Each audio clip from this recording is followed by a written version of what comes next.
Tuhan baik, amin. Amin. Ada berapa banyak orang yang merasakan Tuhan itu baik? Puji Tuhan, coba bilang saudara-saudara Tuhan baik. Haleluya, puji Tuhan. Saudara, saya diberikan tema pada pagi hari ini untuk bicara tentang stand firm atau tidak bergerak, atau tetap kokoh, tetap tinggal kuat gitu ya, tidak mudah goyah, berdiri teguh, kira-kira begitu. Nah saudara, ketika saya mau persiapkan khotbah ini, saya dapat sesuatu yang saya mau bagikan kepada Anda. Di dalam berdiri teguh dengan subtema saya akan ambil hari ini adalah Dare not to change, atau berani untuk tidak berubah. Nah saudara, begini, di dalam era hari-hari ini kita dipaksa, didorong untuk berubah. Apakah itu buruk? Enggak juga. Memang hal-hal yang tertentu memang kita harus rubah. Kita nggak bisa tinggal terus di masa lalu, betul ya gitu ya. Tapi ada kalanya kita kebablasan, sama seperti Indonesia yang katanya reformasi kebablasan gitu lah. Jadi serba bebas ngomong, sebebasnya jadi ngawur gitu. Hal yang sama ketika kita didorong untuk berubah, kamu harus berubah, kamu nggak boleh gitu-gitu aja. Betul, ada betulnya. Tetapi dalam kehidupan ini nggak selalu seperti itu. Berubah tidak berarti kita menjadi lebih baik, bahkan bisa menjadi lebih buruk. Ketika kita berubah, tapi berubahnya adalah makin menjauh dari Tuhan. Berubahnya adalah ketika cara berpikir kita sama dengan dunia ini. Bahaya loh saudara. Halo, betul nggak? Itu sangat berbahaya. Karena anak-anak muda sekarang, karena di dalam dorongan yang serba mau berubah, disrupsi, perubahan cepat, anak-anak muda didorong dalam tanda kutip, bahkan dipaksa atau dikondisikan oleh sosial media dan keadaan di sekitar untuk berubah. Maka itu jangan heran kenapa saudara Anda akan kaget. Laki bisa suka sama laki, coba. Perempuan bisa suka sama perempuan, coba. Itu berubah nggak? Berubah dong. Betul ya? Itu jadi berubah saudara. Sehingga yang terjadi adalah kita tanpa sadar terbawa arus perubahan yang salah. Nah ini yang saya maksud saudara. Bagus temanya stand firm. Dan itu sebabnya harus berani di tengah kondisi yang serba berubah untuk tidak berubah. Coba bilang sebelah saudara gini, harus berani loh untuk tidak berubah. Betul ya saudara ya? Dan itu sebabnya ada jargon atau ada istilah, ada kata-kata yang hari ini sedang banyak dikumandangkan saudara ya, di sosial media atau di dalam perusahaan atau dimanapun. Begini ngomongnya, hal-hal yang baru harus dijalankan dengan cara-cara baru. Alkitab dia loh itu sebenarnya saudara, bahwa anggur yang baru harus ada dalam kirbat kulit yang baru. Tetapi saudara, kalau kita nggak hati-hati saudara, yang mana yang harus baru, yang mana yang harus tetap sama. Paham ya di sini ya saudara? Nah, oleh karena itu saudara, di dalam kondisi seperti ini jangan selalu mengatakan berubah itu baik. Tapi nggak selalu juga perubahan itu buruk. Enggak. Tetapi nggak selalu perubahan itu baik. Nah karena konteksnya hari ini kita lagi bicara stand firm, berdiri kokoh. Jadi tema saya, subtemanya adalah berani untuk tidak berubah.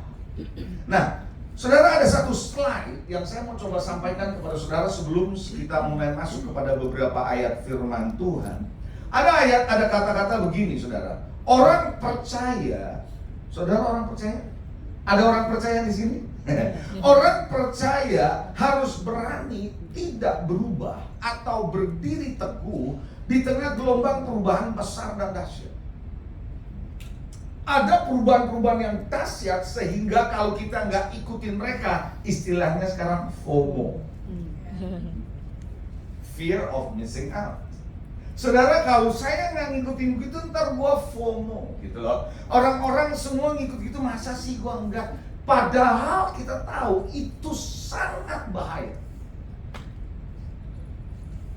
Pernah tahu nggak kira-kira saya ngomong gini, ngerti nggak? Saudara, kita tahu ini bahaya, tapi because of fear of missing out, karena kita FOMO, kita ikut. Dan tanpa disadari kita sedang membuat iman kita, kekristenan kita berisiko besar. Itu sebabnya membangun generasi muda, anak-anak kita. Saya ngomong generasi muda ini bukan ngomong soal gereja doang ya, tapi anak-anak saudara.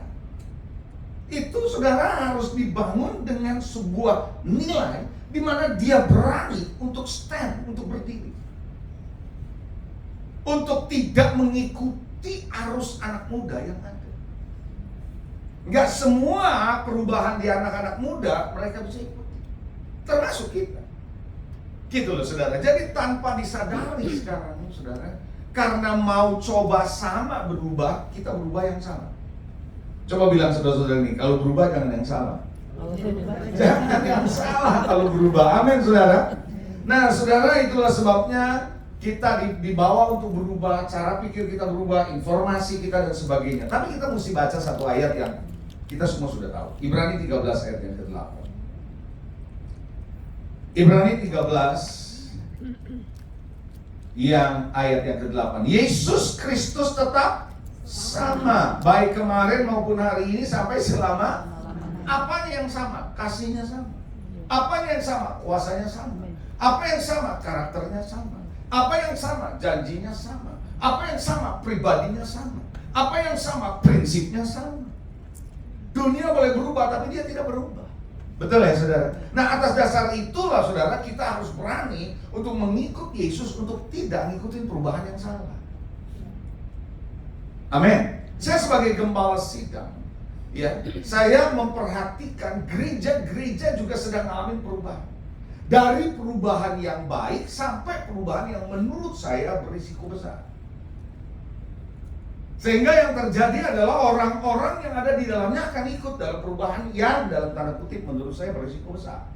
Nah itulah sebabnya kenapa saudara, kita sebagai hamba-hamba Tuhan, anak-anak Tuhan, orang percaya harus stand firm. Coba bilang saudara-saudara, stand firm. Ambil contoh ya. Ini sebelum saya masuk lebih lanjut, ambil contoh.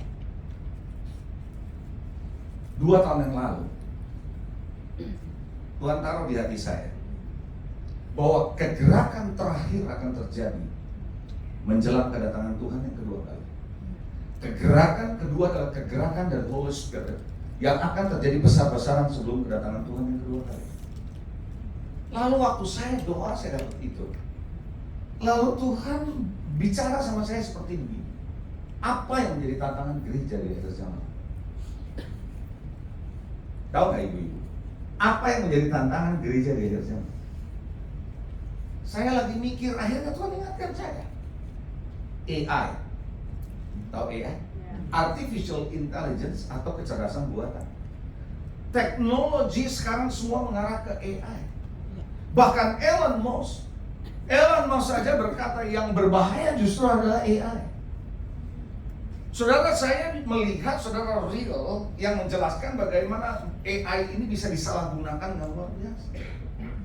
Foto seseorang dengan pakaian lengkap, jebret di foto, dari foto itu bisa dirubah sedemikian rupa.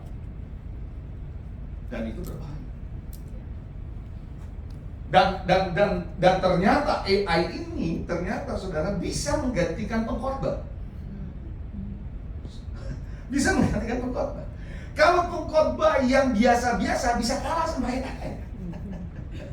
Kenapa? Karena semua Alkitab versi apapun, bahasa Inggris, bahasa apapun, Yunani, Ibrani, masuk ke dalam AI itu. Langsung masuk ke dalam AI. Jadi saudara, bahkan saudara, semua komentari, buku-buku yang penting buat khotbah itu masuk ke situ. Pendeta atau pastor di gereja saya pernah iseng pakai ChatGPT. Kalau Anda yang tahu ChatGPT, paling tidak dasarnya nanti arahnya ke AI.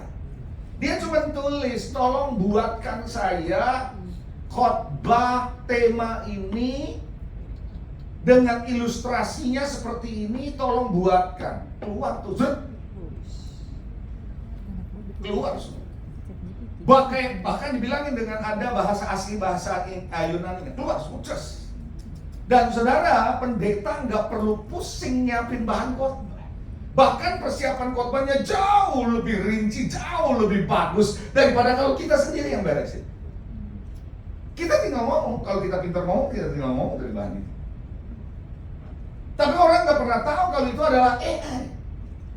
Halo? Nah kalau AI artinya apa? Dia bisa tahu masa lalu saudara. Bulan Februari yang lalu, sahabat saya, teman SMA, sudah jadi warga negara Amerika. Gak tahu kenapa ya, dia dulu sekolah kayaknya biasa-biasa, gak tuh SMA ya. Tapi ternyata di Amerika pintar juga nih anak nih, terus ada teman saya ini. Dia sekolah, dia kerjanya di federal di Amerika. Bukan di state government, tapi di federal. Federal itu artinya di pusat. Di pusat. Dan federal itu dia pegang waktu dulu sebelum dia sekarang posisi dia adalah Chief Technology Officer, CTO, Chief Technology Officer di federal. Nggak main-main loh posisi. Jadi kalau misalnya Bill Gates mau patenkan satu penemuan, harus lewat dia. Keren ini anak, saya kaget juga. Jadi saudara kemudian ketemu saya kemarin bulan Februari. Lalu saya tanya sama dia, kamu sekarang masih di situ? Enggak, aku sudah pindah. Pindah apa? Saya bagiannya sekarang ngurusin artificial intelligence.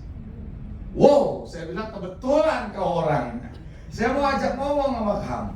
Dia bilang gini sama saya. Saya tanya, bukankah artificial intelligence sekarang sudah ada robot-robotnya ya? Dia ketawa, itu mah udah lama, masa gitu mah udah tahu. Terus dia bilang gini, Leo, dia bilang ke saya kasih kamu warning satu hal. Warning apa? Kalau kamu lihat ada robot AI mau di mall dimanapun, jangan terkesan dulu terus kalau dia ajak salaman, salaman ya. Jangan pernah kamu mau salaman. Kenapa? Lu punya data disedot semua. Kok bisa? Lu kan kamu punya sidik jari. Berapa banyak orang yang pakai iPhone pakai sidik jari ya? Bukannya mukamu ada di situ, face recognition. Apa yang terjadi itu disedot semua, datamu masuk. Jadi AI bisa kasih tahu apa yang ada dalam hidupmu sampai hari ini. Lama-lama ketika AI makin canggih, ini saya terusin apa yang Tuhan taruh di hati saya. Manusia tidak lagi butuh Tuhan. Halo? Manusia tidak lagi butuh Tuhan, bahkan mereka bisa menemukan gereja tidak bisa menjawab masalah mereka. Tapi AI bisa menjawab persoalan mereka. Tantangan terbesar ada di sana. Sampai sini paham? Sampai sini paham ya? Saya lanjut ya.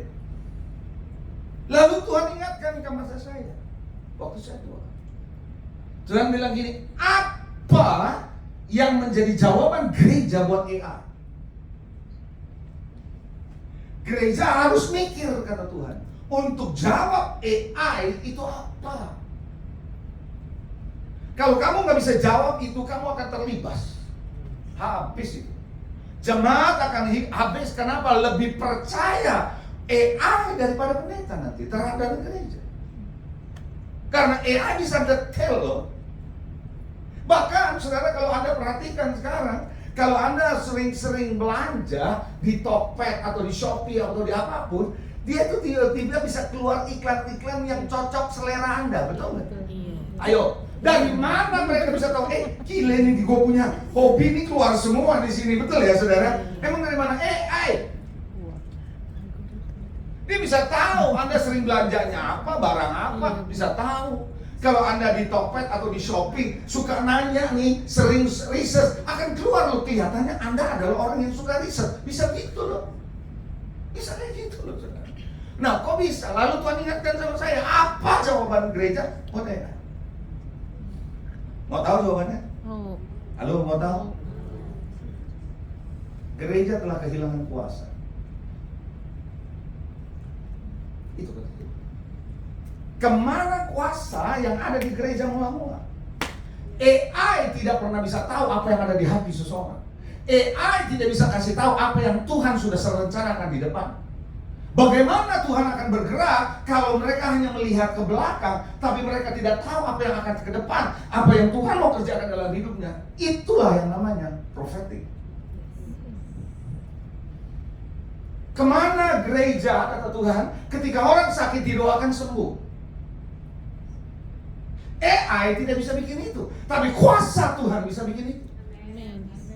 Kapan ada wisdom, ada perkataan-perkataan hikmat, ada kata-kata hikmat yang ditaruh di dalam diri seorang hamba Tuhan, bisa menyelesaikan masalah rumah tangga dan bisa terjadi restorasi. AI tidak bisa bikin itu, kata Tuhan.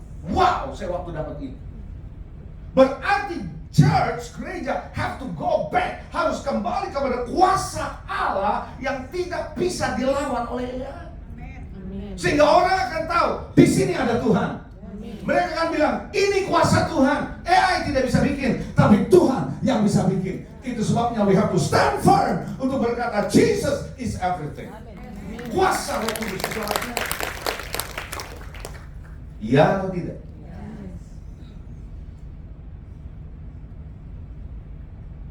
Saya bersyukur kalau di gereja kami, saya bisa kasih ngomong di gereja saya ya, kalau gereja lain saya nggak tahu.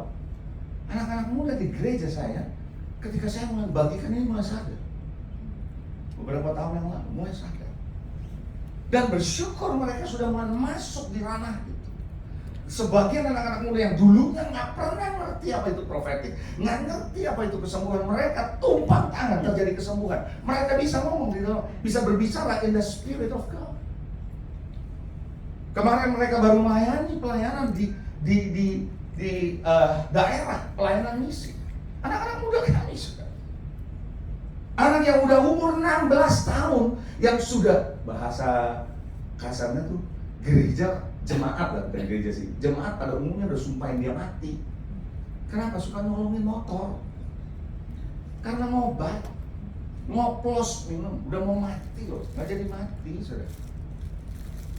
Tapi nggak tahu kenapa gembalanya punya keyakinan Tuhan bisa ubahkan juga. Doa puasa terus pendeta untuk orang ini, anak ini 16 tahun.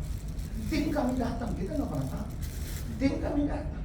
Lalu ketika datang, cuma hanya bicara, doain dia, nangis dia, ngalami Tuhan. Dan berubah sampai hari ini. Diupdate sama gembala. Anak ini berubah total. Dan dia bilang, saya nggak pernah lihat anak ini bisa begini. Ini karena Tuhan bekerja lewat dia. Jadi hari ini pertanyaan saya adalah, apakah gereja, saudara sebagai orang Kristen stand firm? Apakah kita mau berkata, this is it, ini yang Tuhan mau, kita harus bangun gereja, bangun hidup kita sebagai orang Kristen seperti itu. Sampai di sini ngerti nggak apa yang saya maksud? Coba lambaikan tangan, saudara. Saudara, itulah sebabnya kenapa, saudara, di tengah goncangan perubahan yang mungkin bukan hanya perubahan dalam dunia ini, termasuk perubahan-perubahan yang kita alami dalam hidup ini, kita nggak boleh goncang. Ayub sama istri, siapa yang goncang? Istri. Kita lihat Ayub pasal 2 ayat 7 sampai 10. Ayub 2 ayat 7 sampai 10. Kemudian iblis pergi dari hadapan Tuhan, ditimpanya Ayub dengan bara yang busuk dari telapak kakinya sampai ke batu kepalanya. Lalu Ayub mengambil sekeping beling untuk menggaruk-garuk badannya sambil duduk di tengah-tengah abu. Maka berkatalah istrinya kepadanya, masih bertekunkah kau dalam kesalahan? Istrinya bilang, kamu nggak mau berubah gitu loh, masih tetap percaya kamu, katanya gitu. Kutukilah Allahmu, matilah kau. Jarang loh istri ngomong begitu sama suami. Mati aja lo mendingan gitu loh. Ya, jadi ini saya ingat tadi yang saya ngomong tuh anak muda, biar mana pada mati aja tuh anak gitu, disumpahin mati gitu ya. Tapi jawab Ayub kepada dia, engkau bicara seperti perempuan gila. Apa kita mau menerima yang baik dari Allah, tapi tidak mau menerima yang buruk? Dalam semuanya itu Ayub tidak berbuat dosa dengan bibir. Ayub tidak berubah. Ayub berani untuk stand firm dengan iman di tengah penderitaan. Ibu-ibu, kita nggak pernah tahu apa yang akan kita hadapi di depan.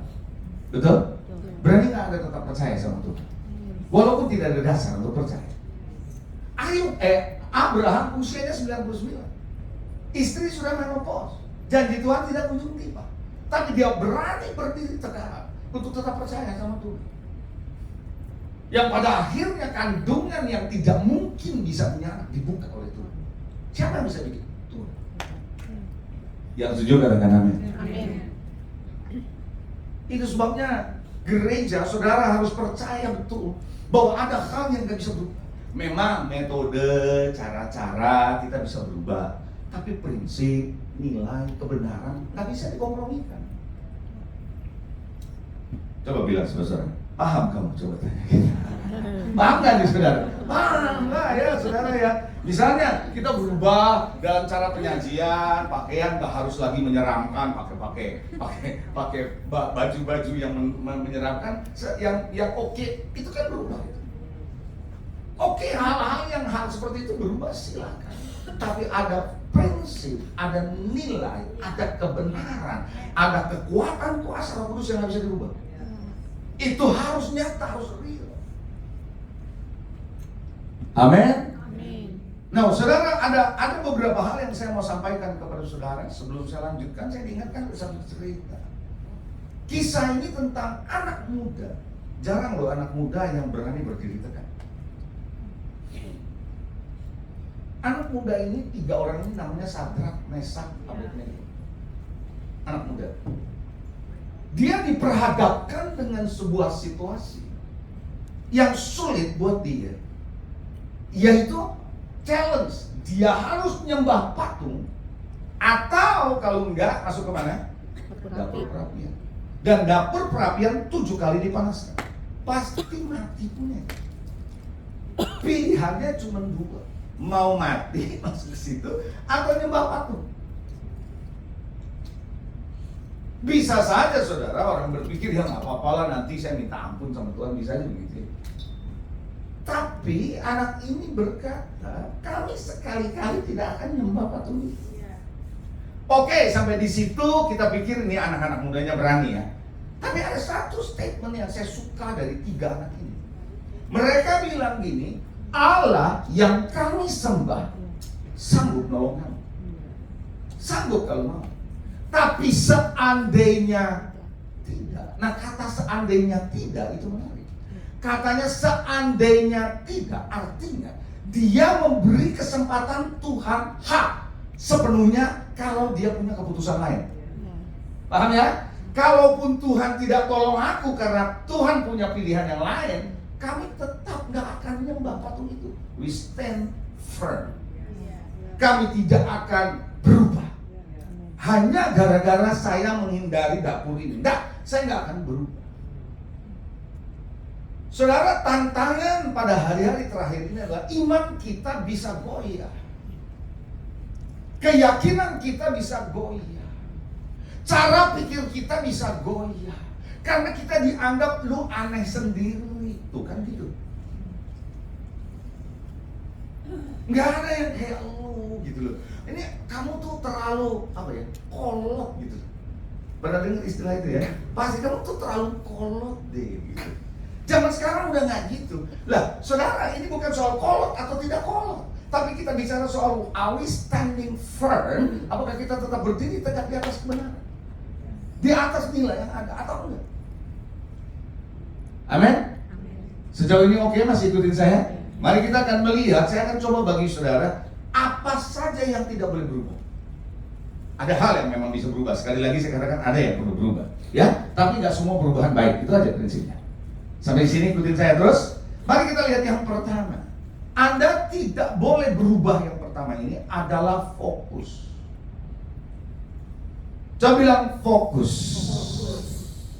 Ibrani 12, saya bacakan ayat yang pertama. Karena kita punya banyak saksi bagaikan awan yang mengelilingi kita, marilah kita menanggalkan semua beban dan dosa yang begitu merintangi kita. Ibrani 12 ayat 1 dan 2. Berlomba dengan tekun dalam perlombaan yang diwajibkan bagi kita.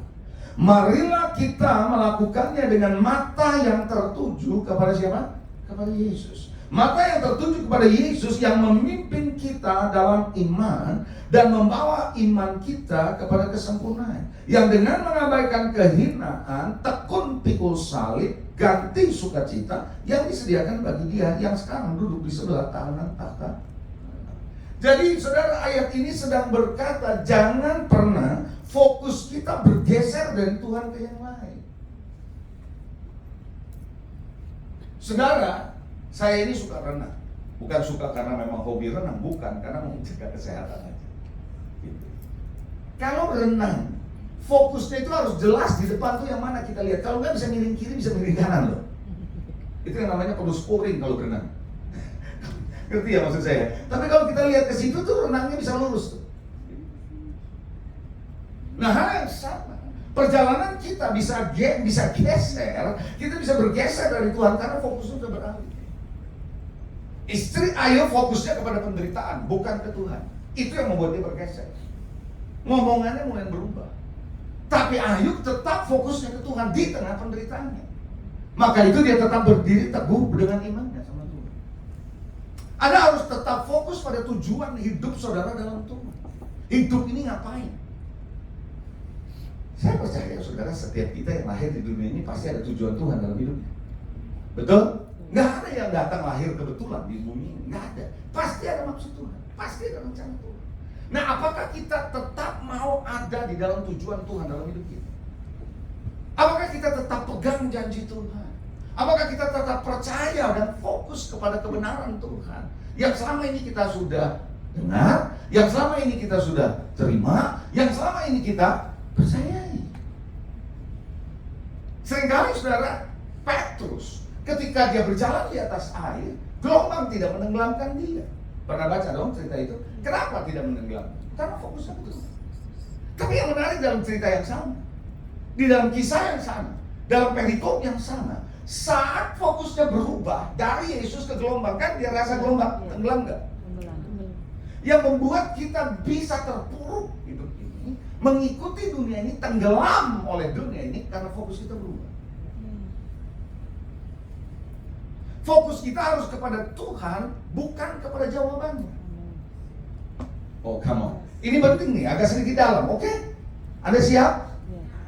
Yang dijawab oleh Sadrak, Mesak, Abednego, fokusnya itu ke Tuhan, bukan jawabannya. Artinya, kalau Tuhan tidak menjawab apa yang dia perlu, nggak masalah, tapi dia tetap fokus sama Tuhan.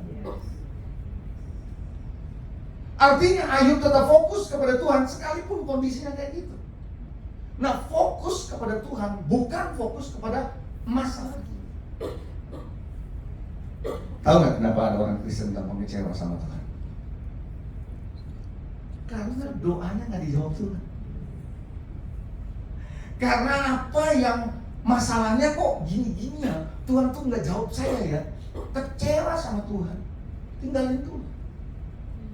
Ada ya begitu, nggak sedikit sudah. Bahkan orang yang sudah melayani Tuhan. Kemarin saya sempat ketemu seorang hamba Tuhan, mungkin ibu-ibu tahu, di Semarang, namanya Elizabeth Philippi. Ada yang tahu? Elizabeth Philippi? Saya ngobrol makan siang sama dia. Ini saya bilang hamba Tuhan yang kayak begini langka. Jujur langka. Saudara, dia berkata begini, dulu dia nggak buta, tapi kemudian terjadi kebutaan dalam hidup.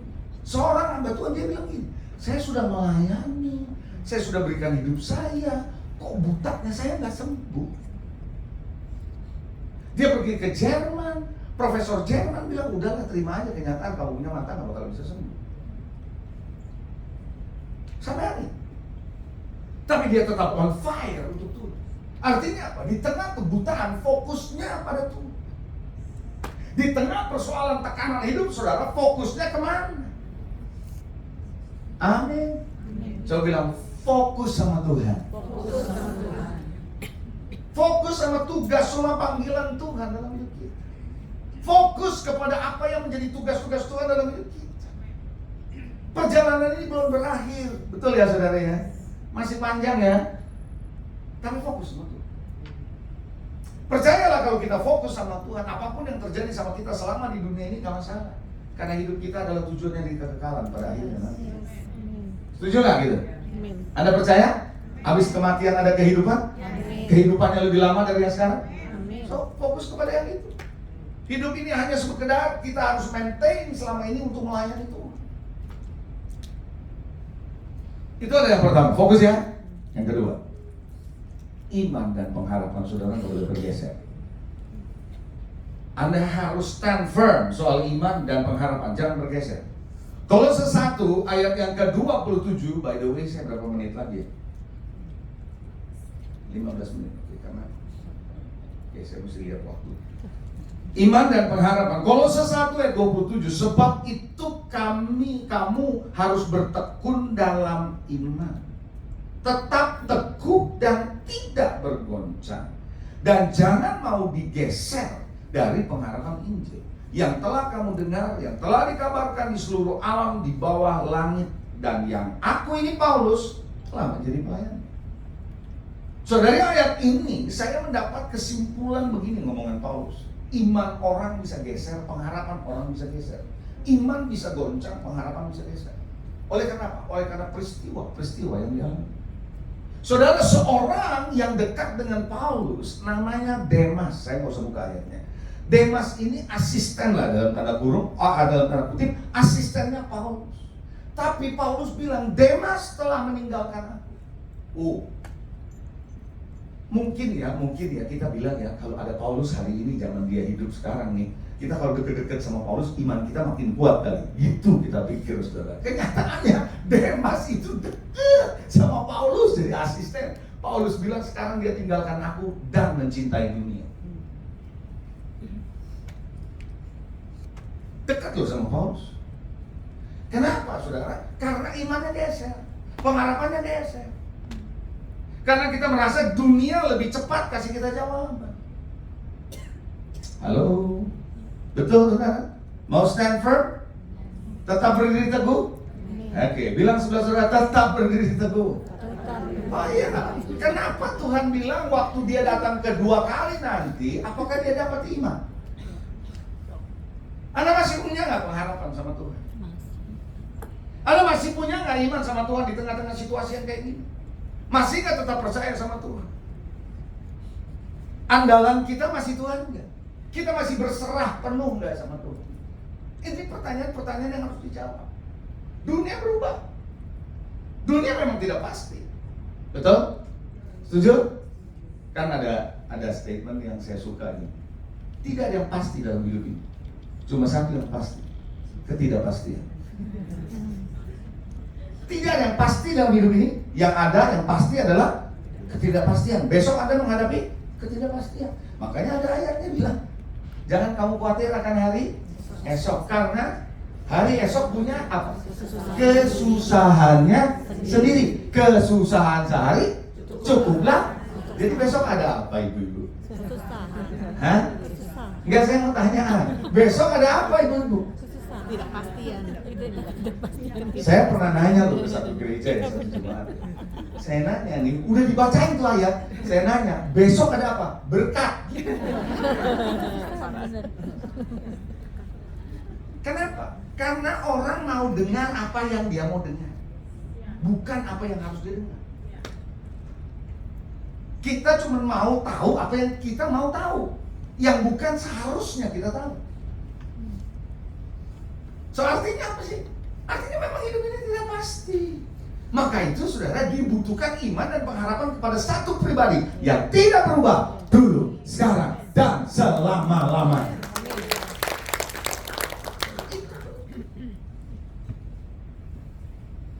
Saudara, jangan heran di akhir zaman ada banyak orang bisa meninggalkan Tuhan.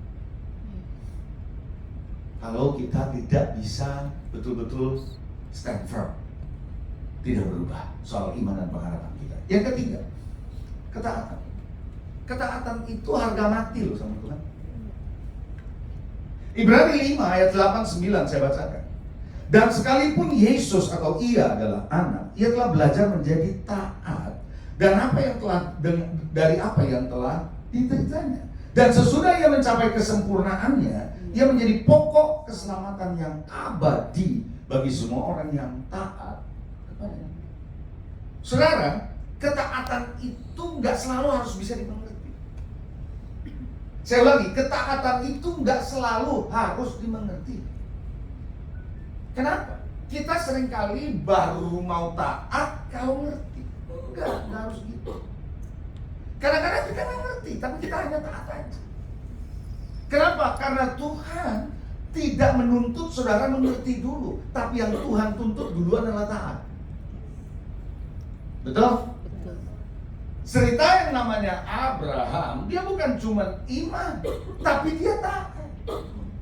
Saudara, ketika punya anak udah susah, waktu diminta oleh Tuhan, dia nggak nanya kenapa Tuhan minta. Enggak. Dia nggak coba ngerti apa sih maunya Tuhan, enggak. Apa yang Tuhan bilang kasih, dia kasih. Betul gitu, saudara. Kenapa saya suka bilang begini? Karena cara Tuhan, pikiran Tuhan, rancangan Tuhan itu bedanya jauh sama kita. Seperti tingginya langit dari bumi, demikianlah tingginya rancanganku dari rancanganmu. Betul? Jalanku dari jalanmu. Artinya apa? Susah dong kalau gitu ngerti Tuhan. Emang iya. Yang Tuhan mau adalah taat dulu. Nanti waktu taat baru kita ngerti. Setuju gak? Pernah baca ibu-ibu ayat ini? Kita tahu sekarang bahwa Tuhan turut bekerja mendatangkan segala kebaikan, segala sesuatu mendatangkan kebaikan. Buat apa? Orang yang mengasihi Dia, begitu? Kita tahu sekarang Tuhan bekerja dalam segala sesuatu untuk mendatangkan kebaikan bagi orang yang mengasihi Dia, begitu? Saudara, ayat itu tahunya kapan? Kita tahu kapan? Enggak, kita tahu kapan? Sekarang. Kita tahu kapan? Jadi tahunya kapan? Sekarang. Sekarang itu kapan? Ketika kita melewati semua persoalan hidup ini, dan kita lewati dan kita menang, kita balik ke belakang, kita bisa bilang gini, kita tahu sekarang, aku tahu sekarang, Tuhan ternyata di balik itu betul bekerja untuk mendatangkan kebaikan. Loh saudara, apa yang terjadi kalau tidak taat? Dia nggak ngerti. Makanya ketika Anda taat, baru belakangan Anda tahu, aha, ternyata Tuhan tuh gitu ya. Gitu. Coba bilang lagi saudara, taat. Haleluya. Taat nggak usah ngerti dulu. Kadang-kadang taat tanpa penjelasan loh. Nah, generasi muda nggak bisa tuh gitu. Saya kasih tahu saudara, generasi muda nggak bisa gitu. Kenapa mesti gitu? Kan gitu ya? Karena pola Amerika gitu tahu anak-anaknya. Coba lihat deh. Dulu waktu saya sekolah di Amerika ya, saya suka bilang nih anak-anak Amerika nih cara jawabnya sama orang tuanya beda loh sama orang Indonesia. Anak-anak di Amerika kalau orang tuanya bilang don't do this, jangan lakukan itu, dia ngomongnya apa? Dia nggak bilang, why not? Dia nanyain gitu, why not? Kenapa enggak? Apalagi sekarang dengan dunia teknologi, IG, Facebook, sosial media, semua tersedia jawaban. Sehingga orang kalau bilang, tahu kenapa mesti begitu? Ini makin susah di generasi ke bawah. Sebab di dalam ketaatan sama Tuhan belum tentu bisa dijelaskan. Katakan amin.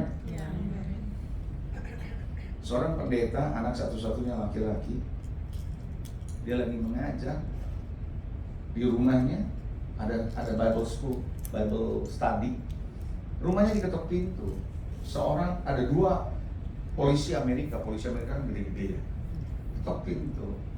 Tanya, apakah rumah ini nama anaknya disebut? Iya. Kamu siapa? Ditanya. Saya ayahnya. Kamu ikut kami? Ada di rumah sakit, anakmu mengalami kecelakaan dan meninggal dunia. Kira-kira gimana tuh responsnya?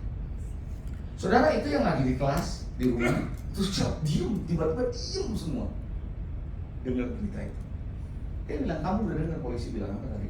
Yuk kita selesaikan, saya akan pergi, kita doa. Doa pendeta inilah yang membuat salah satu peserta akhirnya menyerahkan diri untuk Tuhan dan dipakai Tuhan jadi hamba Tuhan yang luar biasa. Dia bilang gini, Tuhan, aku tidak tahu kenapa Engkau mengizinkan anakku mati. Aku tidak mengerti itu, aku tidak mengerti. Tapi satu hal yang aku minta, berikan aku kekuatan untuk tetap percaya kepadamu sekalipun aku nggak ngerti. Taat sama Tuhan tidak selalu harus ngerti. Amin. Coba bilang lagi saudara, taat. 4, setia. Yang keempat adalah setia. Saudara, Anda harus tidak boleh gampang berubah dalam hal kesetiaan. Saudara, hari-hari ini kesetiaan itu sudah makin luntur. Suami istri hari-hari ini saudara, di antara orang Kristen loh, saya ngomong apa adanya nih. Di antara orang Kristen perselingkuhan makin banyak. Perselingkuhan makin banyak di antara orang Kristen. Mau tahu kenapa? Karena kesetiaan harganya sudah makin turun. Udah nggak lagi dihargai kesetiaan. Saudara tahukah saudara, kesetiaan itu adalah buah roh. Kesetiaan itu adalah Allah mau saudara setia. Tuhan berkata, sekalipun engkau tidak setia, aku tetap setia. Kesetiaan Tuhan itu harus jadi bagian dari hidup kita. Apa yang terjadi dengan Ayub dan istrinya tadi? Istrinya masih tetap sama Ayub selama kondisi baik. Betul ya? Padahal ya, kalau pernikahan tuh, nikah kudus tuh, dinikahkan, pasti pasangannya ditanya, apakah engkau akan menerima dia, mencintai pasanganmu baik waktu susah atau waktu senang, baik waktu kaya atau waktu miskin, baik waktu sehat atau waktu sakit. Gitu kan ditanya. Jawabannya apa? Ya, saya. Tapi begitu kejadian nggak bersedia gitu. Itu yang sering terjadi. Lalu saudara mau cari jalan supaya hidup ini nggak susah, cari tempat lain. Kesetiaan itu udah makin susah dicari. Dan ini jangan berubah. Katakan amin. Mari kita lihat Matius 25. Haleluya. Ayat 21 sampai 23 dan 23. Ini kesetiaan itu diuji seumur hidup. Pasangan suami istri, pelayan-pelayan Tuhan, para volunteers, hamba-hamba Tuhan diuji seumur hidup. Setia nggak dia? Dan saya suka ayat ini, kenapa? Maka kata Tuhannya ini kan bicara soal orang yang dikasih 1 talenta, 2 talenta, dan 5 talenta ya. Yang 2 dan yang 5 talenta. Dia bilang begini, maka kata Tuhannya kepadanya, baik sekali perbuatanmu. Yang 2 jadi 4, yang 5 talenta jadi 10. Ingat itu cerita itu? Nah ketika diserahkan sama Tuhan, baik yang 2 maupun yang 5, ngomongan Tuhan sama. Tuhan bilang gini, baik sekali perbuatanmu, hai hambaku yang baik dan apa? Setia. Ayat ini tidak bilang yang baik dan berhasil, tapi yang baik dan setia. Karena ada orang berhasil tidak setia, ada orang kaya tapi tidak setia. Tapi yang Tuhan mau adalah engkau setia dengan dia. Makanya Tuhan bilang baik benar perbuatanmu hambaku yang baik dan setia. Engkau telah setia dalam perkara kecil, aku akan memberikan kepadamu tanggung jawab dalam perkara yang besar.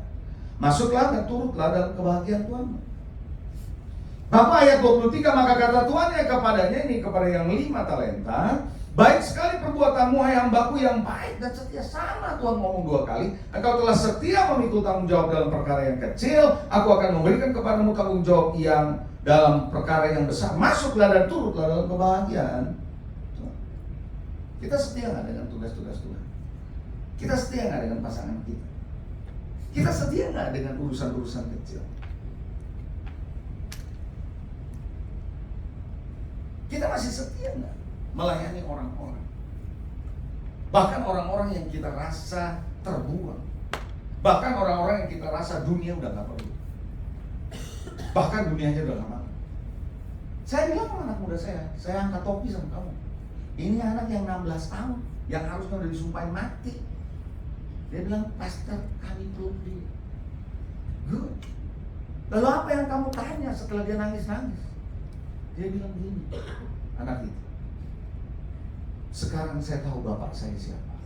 Rupanya dia fatherless, dia nggak tahu ayahnya. Sekarang aku tahu siapa ayah saya, Yesus Kristus. Setelah hanya didoain begitu, berubah. Sekarang dia mulai melayani Tuhan di gereja. Sampai saya bilang, orang yang kayak gini, yang dibuang, yang dianggap sudah nggak berguna, kalau Tuhan mau pakai dia jadi pendeta, dahsyat bisa. Baru ada kesaksiannya, baru ada contohnya bagaimana Tuhan bikin rubah hidupnya yang hancur menjadi hidup yang luar biasa dipakai. Amin. Kadang-kadang kita tertarik sama orang yang lebih kita lihat baik, tapi yang begini kita nggak perhatikan. Tapi justru yang begini, kalau kita perhatikan, kalau diubah oleh Tuhan, kitanya bisa nangis loh. Orang kayak gini dipakai Tuhan, dahsyat itu. Amin. Coba bilang saudara-saudara, kayak kamu juga dipakai Tuhan, dahsyat itu. Haleluya, amin saudara.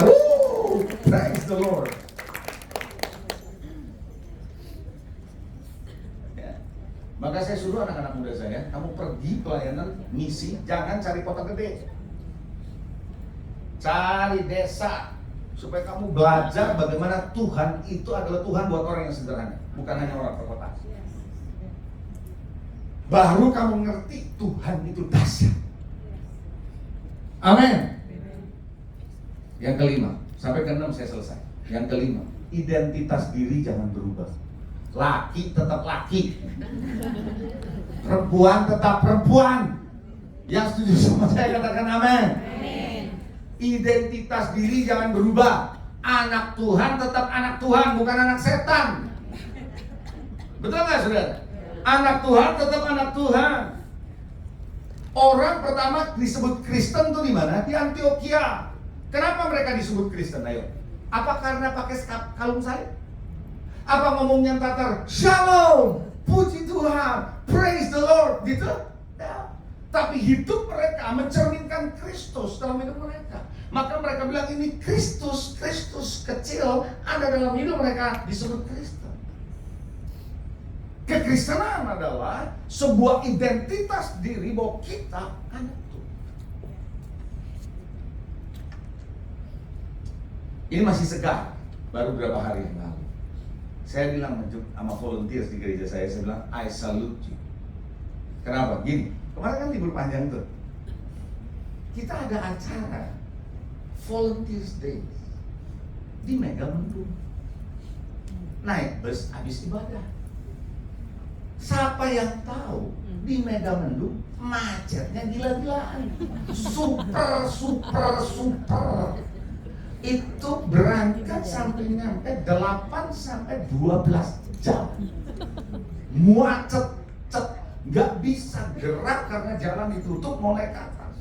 Ditanya sama polisi nggak jelas, bilangnya ntar jam 4 buka, ntar jam 6, ntar jam 8, ntar jam 11. Tahu-tahu baru dibuka jam 3 pagi. Tapi saudara, orang-orang ini yang ada di dalam bus, mau yang tua maupun yang muda, ini volunteers nih, bukan cuma full time. Mereka ambil gitar, mereka nyanyi, mereka suka cita, mereka beli makanan justru waktu macet, mereka turun, dia belanja, dia makan, dia bagi, dia suka cita. Saudara udah gitu nggak bisa turun, saudara udah mau jam 12 malam, harus jalan kaki, naik ojek ke tempat. Termasuk orang-orang itu. And no complaint. Besok paginya mereka suka cita dengan main sana sini. Saya bilang gini, I salute you. Why? Karena kamu sedang menunjukkan bahwa identitasmu sebagai anak Tuhan diperlihatkan dengan baik di situasi yang paling tidak nyaman. Nggak gampang loh saudara, di bus 8 jam 12 jam. Waduh itu bisa stres, itu bisa marah-marah loh itu. Betul nggak saudara? Jadi Bapak Ibu Saudara, identitas itu menunjukkan dalam kondisi apapun Anda tetap anak Tuhan. Anda tetap tidak berubah. You are the son of God. Makanya Anda bisa nyanyi, I am the child of God. Gitu kan ya saudara? Terakhir yang karena waktu sudah mau selesai. Nilai, values. Nilai-nilai kita itu penting banget untuk tidak dirubah. Makanya ya, orang tua Kristen, ajari anak-anak saudara dalam nilai-nilai kekristenan. Saya didik anak-anak saya mengajar mereka bukan yang masuk akal. Kenapa? Kalau masuk akal, mereka sekarang lebih cerdas dari kita. Karena mereka lebih punya waktu untuk browsing. Kita kalah sama mereka. Istilah mereka lebih tahu. Belum lagi kalau pakai bahasa-bahasa Gen Z. Kita nggak ngerti bahasa Gen Z.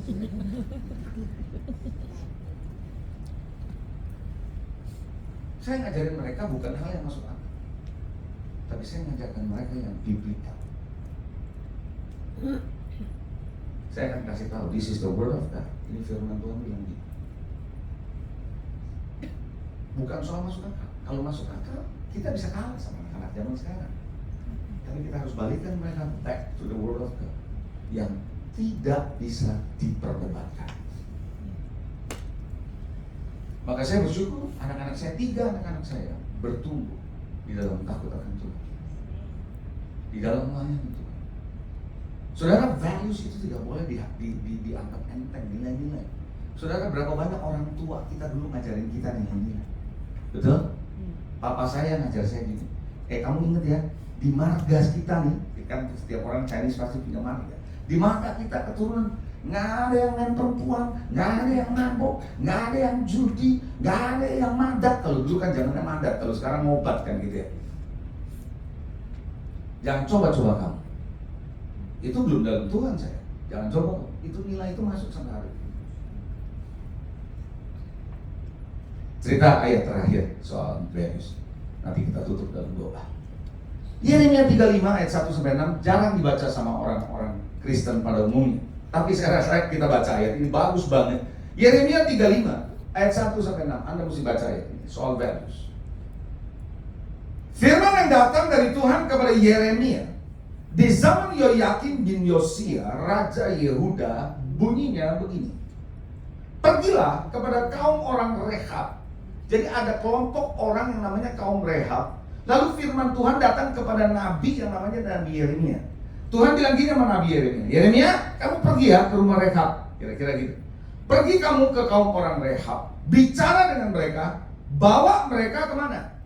Ke rumah Tuhan, ke dalam salah satu kamar, kemudian beri mereka minum anggur. Tuhan lagi mau nguji kelompok Rehab. Nabi Yeremia disuruh Tuhan. Tuhan sering menguji loh. Tuhan bilang pada Yeremia, bawa itu kelompok Rehab, bawanya nggak kemana-mana nih, bukan tempat minum, tapi bawanya ke rumah Tuhan, masukin ke salah satu kamar, kasih dia minum anggur. I want to test this. Aku mau tes. Maka aku menjemput Yahazanya bin Yeremia bin Habazina beserta saudara-saudaranya dan semua anaknya, pendeknya segenap kaum orang Rehab. Semua, mau anak kecil, mau orang dewasa dibawa. Aku membawa mereka ke rumah Tuhan, ke dalam kamar anak-anak Hanan bin Yidaya, abdi Allah. Itulah kamar di sebelah kamar para pembesar, di atas kamar Maseya bin Salum, penjaga pintu. Di depan anggota-anggota kaum Rehab, jadi anak-anak semua orang-orang Rehab, di depan mereka aku meletakkan piala penuh anggur dan cawan-cawan. Lalu aku berkata kepada mereka, silakan minum anggur. Siapa yang suruh minum? Ya, Nabi Tuhan dikenal? Yes. Silakan minum. Apa jawabannya? Tapi mereka kaum Rehab, walaupun yang nyuruh orang yang namanya Yeremia, dia nggak dengar. Coba perhatikan saudara. Mereka menjawab, kami tidak minum anggur. Sebab Yonadab bin Rehab, bapak leluhur kami, telah memberi perintah kepada kami, katanya jangan kamu atau anak-anakmu pun minum anggur sampai selama-lamanya. Dipegang tuh ngomongan opa omanya. Yang suruh, yang ngajak Yeremia. Yeremia ngajak karena perintah Tuhan. Dibawanya ke rumah Tuhan, bukan dibawa ke wine shop. Kalau ke wine shop lain sudah. Dibawa ke rumah Tuhan, ditaruh di salah satu kamu minum nih anggur. Mereka bilang no, kita nggak pernah minum anggur. Kita diajarin dari nenek moyang kita, jangan pernah nyentuh anggur. Apa artinya? Stand firm dalam hal values. Di akhir zaman menjelang kedatangan Tuhan, tantangannya dua. Kita akan kompromi dengan apa yang kita percaya, atau kita tetap stand firm, tidak berubah. Dan biarlah kita ditemukan oleh Tuhan baik benar perbuatan, hai hambaku yang baik dan setia. Dan saya berharap kita ditemukan oleh Tuhan tidak berubah. Dan Tuhan Yesus memberkati. Haleluya. Praise the Lord. Saya mau berdoa buat Bapak Ibu Saudara, buat ibu-ibu khususnya di sini. Saya percaya Tuhan berbicara kepada setiap kita. Saya tidak tahu secara personal Tuhan bicara apa buat Saudara. Tapi sebelum saya doa, saya mau sampaikan sedikit Saudara. Saya menulis buku udah banyak, tapi selama COVID di 2020, Tuhan izinkan saya menulis sebuah buku. Buku ini saat saya merenungkan kitab Injil Yohanes. Tiap hari saya di rumah, tiap hari jemaat di rumah. Ya kan waktu itu masih ingat kan? Apalagi di awal-awal ya bulan Maret 2020. Tuhan singkatkan saya setiap ayat per ayat. Yohanes 1 ayat 1, Yohanes 1 ayat 2, Yohanes 1 ayat 3. Tiap hari saya bagi di jemaat ayat per ayat.